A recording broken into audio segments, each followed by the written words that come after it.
السلام علیکم و رحمت الله و برکاته. محمد هستم از انگلیس. من چند بار دیگه پیام گذاشتم، این پیامای من پخش نشد. ولی امروز در پای تلویزیون نشسته بودم که یک آقای زنگ زد، البته تکرار برنامه بود.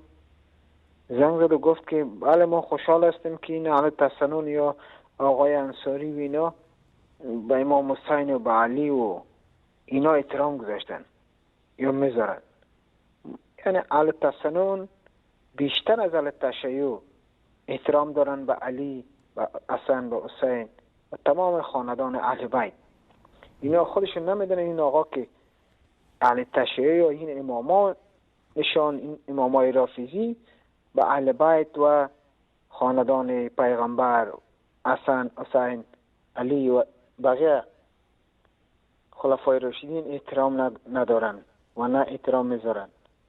فقط به خاطر پر کردن جیبایشان از اسم علی و از اسم امام حسین حسن اینا استفاده جویی میکنن. و دیگه اینا میگه بهترین مسلمانان کسان هستند که فقط از خاندان اهل بیت باشد. یعنی چقدر شیعه در روی زمین است که شاید 1 میلیون یا 2 میلیون اهل بیت باشه. به قول خود اینا که اهل بیت وجود ندارد، ولی به قول خودشون اینا که اهل بیت هستند. یعنی بقیه تمام شیعه هم از جمله مشرکین و کافرین هستند. به گفته خود این آخوندا که ما اهل تسنن که هستیم، ما خو از خط خارج هستیم.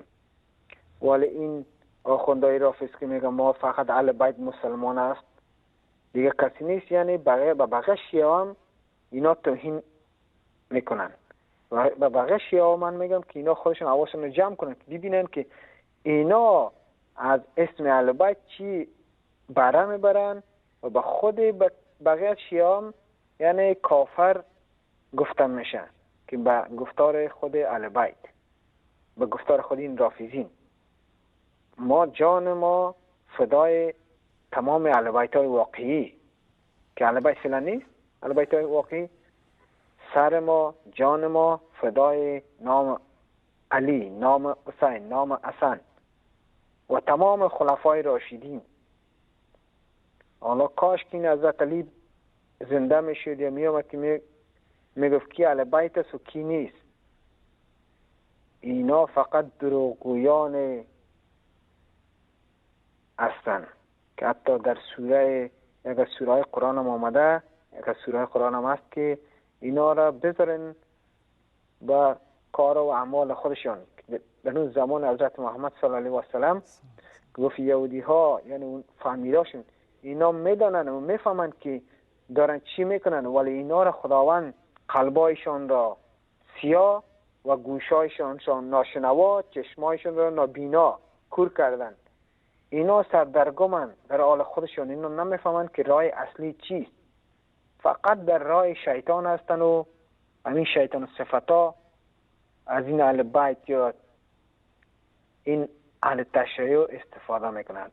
و یکی دیگه هم که ما خوشحال میشیم که کدام روز باشد که این طوفان قاطعه با کمک الله انشاءالله تعالی یمن را آزاد بسازد و حتی سوریه، عراق، لبنان همه از دست این رافضین آزاد بشد.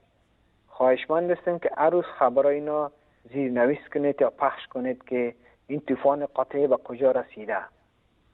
جان ما فدای حرم.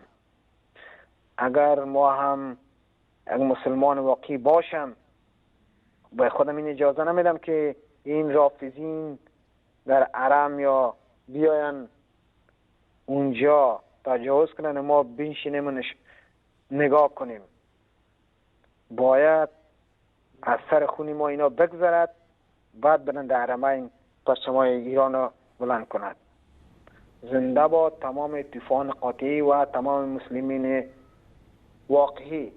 و سلام بر وصال حق، سلام بر نور، سلام بر کلمه. جهادتان جهاد خلفای راشدین باد. زنده باد اسلام واقعی. خدا حافظتان. تشکر از شما برادر عزیز و گرامی.